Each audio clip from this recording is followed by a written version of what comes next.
오늘은 베드로전서 2장 4절 5절 말씀을 가지고 고난이 있는 이유라는 제목으로 여러분과 함께 말씀을 나누도록 하겠습니다. 여러분, 우리가 신앙생활을 할 때에 필요한 것이 무엇이냐 하면 예수 그리스도라는 소망을 품고 살면서 현실을 냉정하게 받아들이는 것입니다. 신앙생활은 환상이 아닙니다. 이상적인 미래가 아닙니다. 신앙생활은 현실입니다. 내가 가진 현실 속에서 하나님을 바라보는 것이고, 내가 처한 상황 속에서 예수 그리스도를 붙잡는 것입니다. 그러므로 신앙은 물론 우리가 하나님이 허락하신 미래의 그 은혜를 소망하는 것도 맞지만, 주님이 주시는 축복을 상상하는 것이 아니라 지금 나에게 찾아온 현실을 받아들이고 그 현실을 극복하기 위하여 사용하는 것입니다.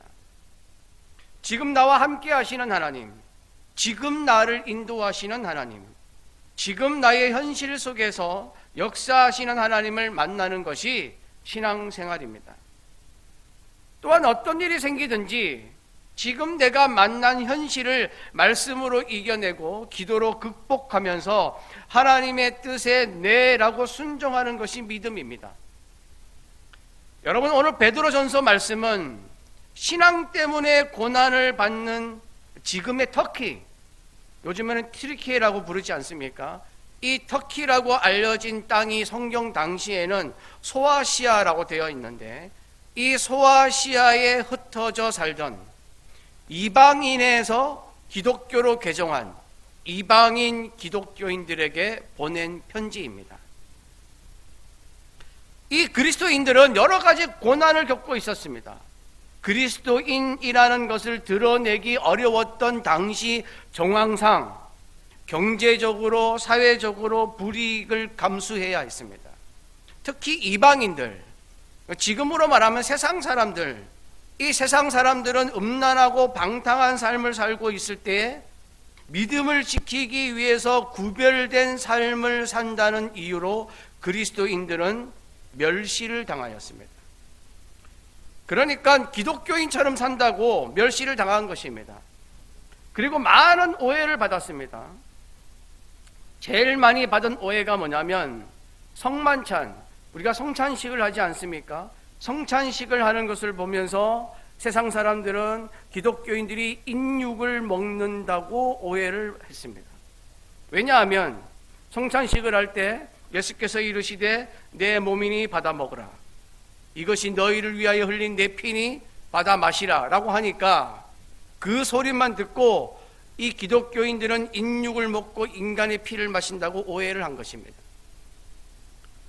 그리고 기독교인들은 또 근친상간을 한다는 오해를 받았습니다. 왜냐하면 교회 공동체 안에서 우리도 흔히 그러지 않습니까? 남자를 형제님이라고 부르고 여자를 자매님이라고 부르는데 어떤 사람은 알고 보니까 부부인 거예요. 그러니까 이 형제와 자매인데 부분에 근친상간한다라는 오해를 또 받기 시작했습니다. 또한 기독교인들은 그 당시에 로마의 압제하에 있었으니까 로마가 아닌 다른 나라를 섬기고 다른 나라에 대해서 계속 이야기하고 다른 나라의 세력을 확장시키려 한다는 이유로 학대를 받았습니다. 그 다른 나라가 바로 하나님 나라입니다. 그런데 이렇게 오해받고 미움을 받고 비방받는 상황에서 설상가상으로 기독교에 대한 로마의 대박해가 시작이 됩니다. 그래서 기독교인들은 커다란 불안과 두려움을 가지게 되었습니다. 여러분, 당시에는 공식적으로는 기독교를 금하지 않았습니다. 금하지는 않았지만 혹독한 박해가 일어납니다. 일명 네로 대박해. 여러분, 네로 대박해가 어떻게 일어났냐면 AD 64년 7월 19일에 모두가 잠든 새벽에 로마 경기장 북서쪽에서 대화재가 일어납니다. 사람들이 불이 난 것을 알았을 때는 이미 불이 완전히 순식간에 퍼져 있어서 손을 쓸 수가 없었습니다. 로마는 구역으로 되어 있었는데 총 14구역으로 되어 있었고요. 그 가운데 10구역이 화재로 말미암아 완전히 소실이 되어버렸습니다. 이 불이 하루 이틀이 아니라 5일간 6일간 계속 지속되었습니다. 처참한 상황이 벌어졌습니다. 건물뿐 아니라 재산뿐 아니라 그 건물 안에 집 안에 살고 있던 가족들까지 전부 다 불에 타는 끔찍한 화재였습니다. 비가 와서 자연적으로 끄지 않으면 안 될 상황이 왔습니다. 그런데 설상가상으로 이때 돌풍이 불면서 불이 4일이나 더 타오르게 되었습니다. 이제 화재가 끝난 후에 그야말로 로마 사람들은 상실감과 좌절과 절망과 낙심으로 가득 찼고 이것이 분노로 바뀌면서 눈에 혈안이 되어서 불을 낸 사람을 찾기 시작합니다. 그런데 로마의 14구역 중에 10구역은 불에 탔는데 4구역은 멀쩡했습니다. 왜 멀쩡했냐면 강 건너편에 있었던 구역이기 때문입니다. 그런데 공교롭게도 그 지역이 유대인 지역이었습니다. 그래서 처음에는 유대인들이 의심을 받기 시작합니다. 그런데 네로 황제의 부인 포페아가 유대인인지는 잘 모르겠지만 아마 이 유대인이 의심받고 있었던 것을 막아줍니다. 그러자 로마 사람들은 불이 시작된 곳이 어디인지 계속 찾다가 로마 경기장 북서쪽에서 불이 시작되었다는 것을 알게 됩니다. 그런데 이곳이 어떤 곳이냐 하면 네로 황제가 이곳에 갈 때마다 입버릇처럼 여기 있는 건물을 다 무너뜨리고 다시 새롭게 건축하고 싶다고 했던 곳입니다. 그래서 이제는 네로 황제가 의심을 받기 시작합니다. 네로 황제가 의심을 받기 시작하자 로마 시민들이 전부 다 네로 황제에게 찾아가서 극심하게 항의를 합니다. 그러니까 이 네로 황제가 그때 어떤 반응을 보이냐면 인육을 먹고 근친상간하고 다른 나라를 섬긴다고 오해받는 로마 사람들이 싫어하던 기독교인들에게 이 모든 죄를 다 뒤집어 씌웁니다. 기독교인들이 그랬을 거야. 그래서 로마 대화재로 모든 것을 잃어버리고 완전 이성까지 잃어버렸던 이 로마 시민들은 이 소식을 접하고 분노하면서 기독교인들을 향하여 이를 갑니다. 이 틈을 타서 네로 황제가 뭐라고 얘기하냐면 너희들이 이렇게 분노했으니 기독교인들을 너희 마음대로 해도 좋다라고 얘기를 합니다. 그리고 이 허락을 한 다음에 네로 대박해가 시작이 됩니다. 그런데 여러분, 그리스도인들 중에도 집이 불에 탄 사람이 있습니다. 그리스도인들은 방화범이 아니었습니다. 그러나 분노로 이성을 잃어버린 로마 시민들은 확인도 하지 않고 네로 황제의 말만 듣고 기독교인에 대한 잔인한 대박해를 시작합니다. 이 엄청난 고난을 받고 있던 그리스도인들에게 쓰여진 편지가 베드로 전서입니다. 여러분, 이 당시의 기독교인도 그렇고 지금의 우리도 그리스도인이라는 것 때문에 힘들게 살지 않으려면 한 가지 방법이 있습니다. 나는 예수 모른다. 나는 교회 안 다녀. 나는 그리스도인이 아니야. 나는 기독교인이 아니다. 라고 말하면 됩니다. 예수님도 마찬가지였습니다. 예수님도 온몸이 찢기는 고통을 받지 않고 군사들에게 침뱉음을 당하지 않고 조롱당하지 않고 십자가에서 손과 발이 대못으로 박히지 않는 방법이 있었습니다. 나 메시아 아니야. 나 하나님의 아들 아니야. 라고 말하면 핍박 안 당하고 조롱당하지 않고 십자가를 안 져도 됩니다. 하지만 예수님은 나는 하나님이 보내신 메시아다. 나는 하나님의 아들이라고 사실대로 말했기 때문에 그때부터 고난을 당하기 시작하신 것입니다. 여러분, 하나님을 위해서 살려면, 믿음을 지키면서 살려면 나는 그리스도인이라고 선포해야 합니다. 그러면 세상 사람들에게 버림을 받을지는 모르지만 전능하신 하나님은 우리를 붙들어 주십니다.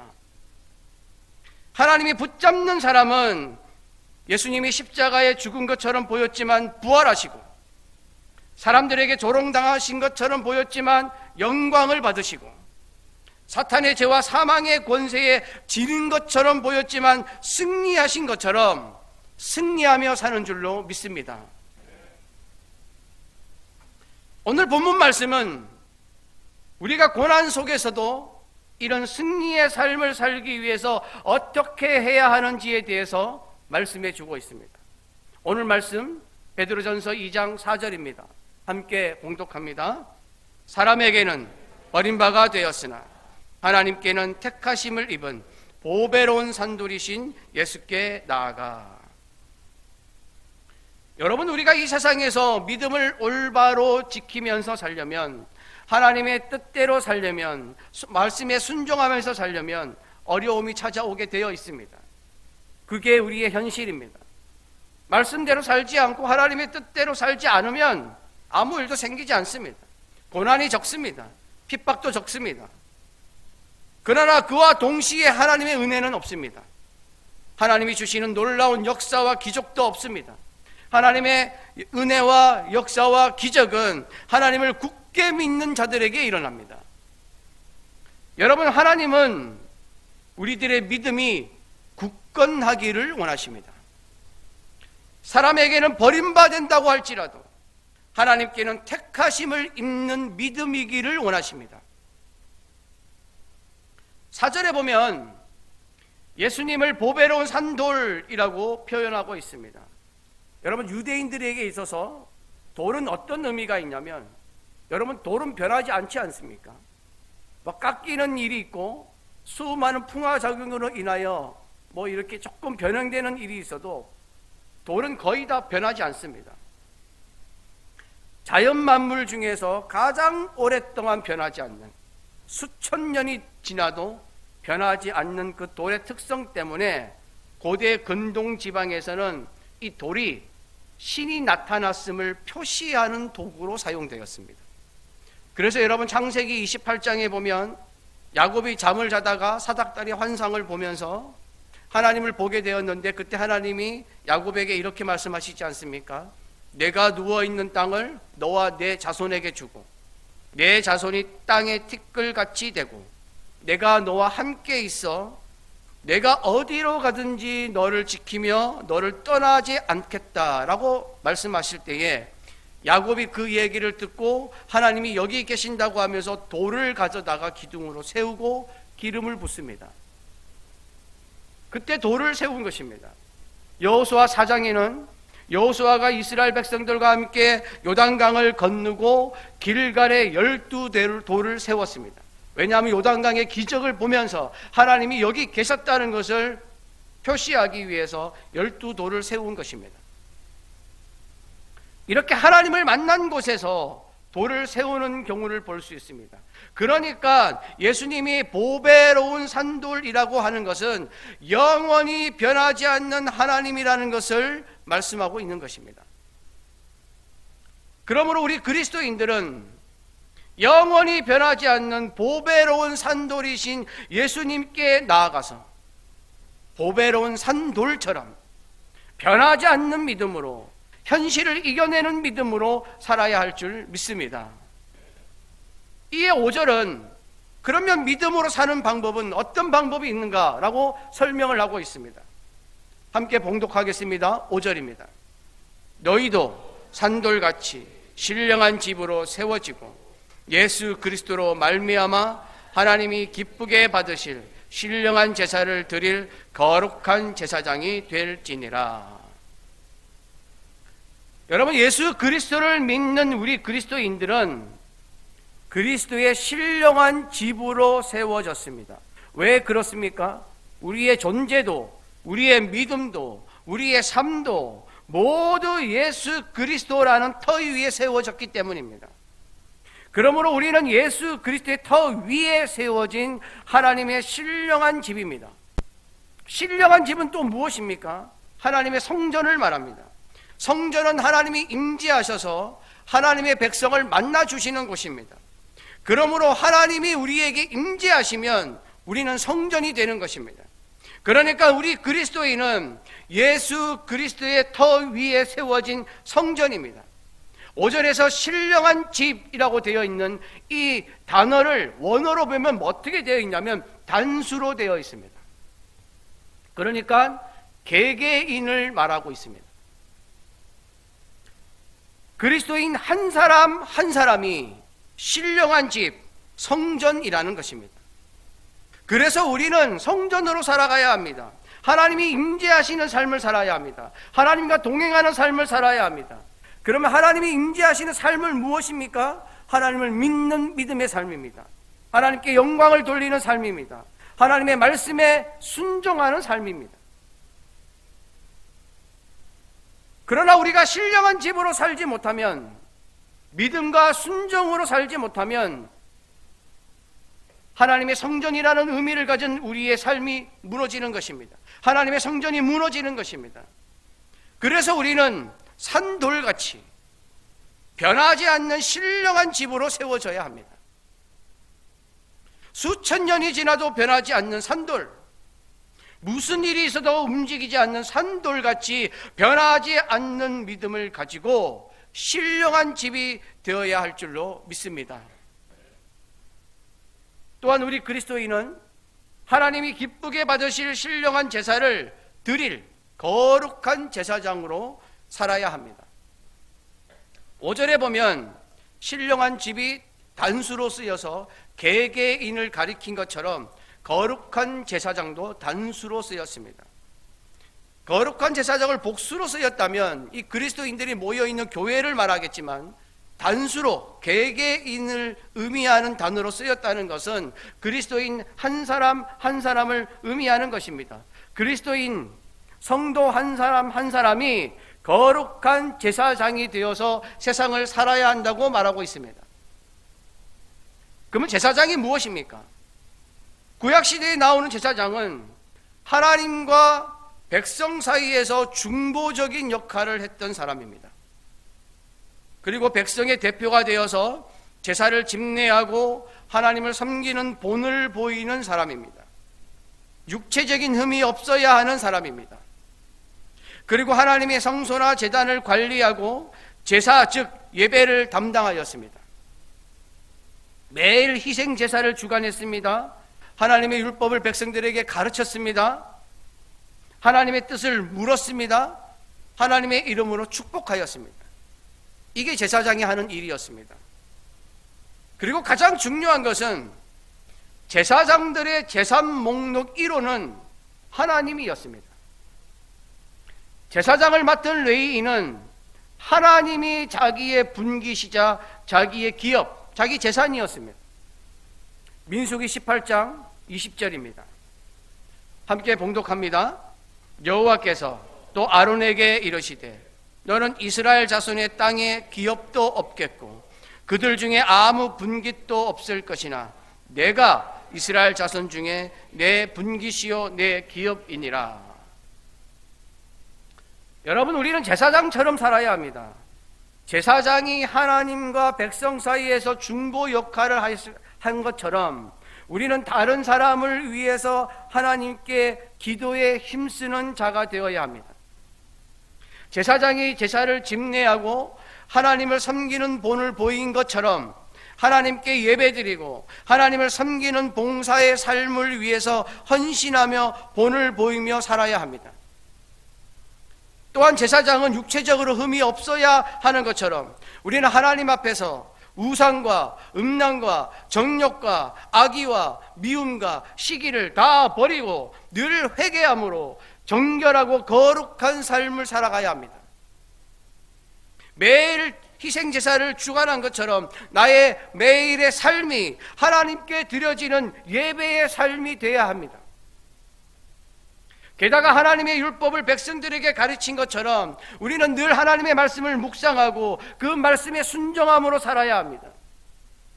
제사장들이 하나님의 뜻을 물으며 살았던 것처럼 우리는 우리가 원하고 필요한 것을 달라고만 하는 그 기도가 아니라 내 삶을 통해 하나님이 이루시고자 하는 하나님의 뜻이 무엇인지 하나님께 물으며 사는 자가 되어야 합니다. 그리고 하나님의 이름으로 백성을 축복한 것처럼 우리는 다른 사람을 축복하면서 살아야 합니다. 여러분, 우리 그리스도인의 입에서 나오는 말은 불평과 불만과 원망과 비판이 아니라 축복의 말이어야 합니다. 그리스도인의 입은 세상 사람들의 입과 달라야 합니다. 여러분, 신앙서적 중에 신승훈 목사님이라는 분이 쓰신 복받는 자리에 있으라 라는 책이 있는데, 그 책에 보면 이런 내용이 나옵니다. 인생이 순탄하지 못하고 가시밭길로 가고 겪지 않아도 될 고통과 고난을 맛보게 된 원인을 거슬러 올라가 보면 말에서 시작된 경우가 많다. 많은 사람이 말 때문에 망한다. 가정이 깨지는 이유, 직장 생활이 힘든 이유도 말 때문인 경우가 적지 않다. 인생이 왜 꼬이는지 모르겠다면 자신이 어떤 말을 하는지 살펴볼 필요가 있다.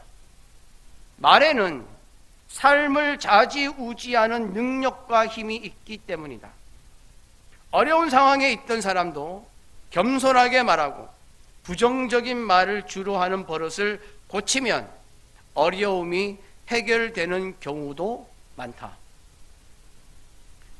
여러분, 아내와 남편을 축복하고 자녀들을 축복하고 손주들을 축복하고 이웃을 축복하고 친구를 축복하고 교회를 축복하고 교인을 축복하고 나라를 축복하고 나를 축복하십시오. 축복의 말에는 하나님의 능력으로 나와 내 주위를 변화시키는 놀라운 힘이 있습니다. 이 힘을 체험하기를 축복합니다. 그리고 가장 중요한 것은 하나님이 나의 분기시고 기업이라는 것을 분명히 기억해야 합니다. 여러분, 하나님은 나의 기업입니다. 하나님은 나의 재산입니다. 우리에게 있어서 가장 큰 복은 하나님이 나의 기업이라는 것입니다. 하나님이 나의 기업이기 때문에 하나님은 나를 책임지십니다. 내 삶을 인도하십니다. 이것처럼 놀라운 복은 없습니다. 온 세상을 만물을 창조하시고 운행하시고 다스리시고 온 나라와 온 민족과 온 열방을 다스리시는 이 크고 위대하신 하나님, 우리의 모든 영광을 다 드려도 부족하신 하나님, 우리의 상상과 추측을 초월하시는 전능하신 하나님이 나의 기업이라는 것은 내 인생 최고의 복인 줄로 믿습니다. 여러분, 오늘 말씀을 정리해 보면 그리스도인인 내가, 하나님의 자녀인 내가 이 힘들고 고난 많은 세상을 어떻게 살 것인가? 오늘 본문 말씀은 예수 그리스도라는 소망을 가지고 나에게 다가온 현실의 고난을 냉정하게 받아들이고 산돌같이 흔들리지 않는 믿음으로 신령한 지민 성전으로서 삶을 살고 하나님이 기쁘게 받으실 신령한 제사를 드리는 거룩한 제사장으로 살아가야 한다고 말씀하고 있습니다. 이처럼 우리 그리스도인은 고난을 대하는 모습이 달라야 합니다. 현실을 대하는 모습이 달라야 합니다. 고난 피하고 싶습니다. 경험하기 싫습니다. 그러나 그 고난이 와도 고난을 통해 나를 아름답고 성숙하고 훌륭하게 만들어 가실 하나님을 기대하며 하나님께 영광 돌리는 삶이 되어야 할 줄로 믿습니다. 이 고난에 대해서 잘 알려진 예화가 있습니다. 여러분, 세계의 존경을 받는 영국의 역사가인, 오래된 사람이긴 하지만 아놀드 조셉 토인비라는 사람이 있습니다. 이 분이 즐겨하던 이야기가 있습니다. 이 예화는 많이 알려진 예화인데, 북쪽 바다에서 청어잡이를 하는 어부들의 가장 큰 관심사가 무엇인가 하면 북해도에서 이제 고기를 잡아서 먼 거리에 있는 런던까지 어떻게 하면 이 청어를 싱싱한 모습 그대로 가지고 갈 수 있을까 하는 것이었습니다. 모든 어부가 아무리 관리하고 신경을 쓰고 뭐 잘하려고 해도 런던에 도착하면 청어들이 거의 다 죽어 있는 거예요. 3분의 2가 다 죽어 있었습니다. 그래서 이 청어들을 옮기는 이것이 어부들에게는 항상 골칫거리였습니다. 가지고 와서 팔아야 뭐 생계를 하는데 다 죽어 있으니까. 그런데 딱 한 사람만, 한 어부만 북해도에서 똑같이 청어를 잡아가지고 런던까지 왔는데 이 사람이 잡아온 청어는 거의 다 살아있는 거예요. 그래서 동료 어부들이 너무 이상해서 막 이 어부에게 물어봅니다. 그런데 영업비밀이잖아요. 영업비밀이니까 가르쳐주지 않습니다. 그래 안 가르쳐주니까 계속 어부들이 계속 이야기를 하라고 막 다그칩니다. 그랬더니 이제 이 어부가 못 이기는 척하면서 자기의 영업비밀을 누설합니다. 이 영업비밀이 뭐냐면 이렇게 말합니다. 나는 청어를 잡아 넣은 그 수족관에다 메기를 한 마리 집어넣습니다. 그랬더니 이 어부들이 메기를 넣으면 메기가 청어를 다 잡아먹잖아요. 그랬더니 이 어부가 웃으면서 말합니다. 물론 메기가 청어를 잡아먹습니다. 그런데 메기는 청어를 2-3마리밖에 먹지 못합니다. 그 대신에 그 통 안에 있는 수백 마리의 청어들은 이 메기 때문에 계속 도망다니는 거예요. 계속 도망다니니까 런던에 올 때까지 열심히 도망다니니까 그대로 살아있는 것입니다. 도망다니는 건 너무 힘들겠죠. 물고기도 헤엄치는 것이 자기의 본업이지만 계속해서 이거를 계속해서 움직이고 도망다니고 막 하는 것이 얼마나 힘들었겠습니까? 그런데 이것이 싱싱함의 비결이 되어서 런던에 도착할 때까지 여전히 살아있는 물고기가 되는 것입니다. 여러분, 이게 하나님이 우리의 현실에서 주는 고난의 이유입니다. 우리를 영적으로 살아있게 하는 것, 우리의 믿음이 살아있게 하는 것, 우리의 기도가 살아있게 하는 것, 우리가 하나님께 더 나아가게 하는 것, 우리의 신앙을 더 단단하게 만드는 것이 하나님께서 우리에게 고난을 허락하시는 이유입니다. 그러므로 예수님은 우리가 고난을 통해서 산돌이신 예수님께 나아가 우리의 믿음이 변하지 않는 산돌같이 되기를 원하십니다.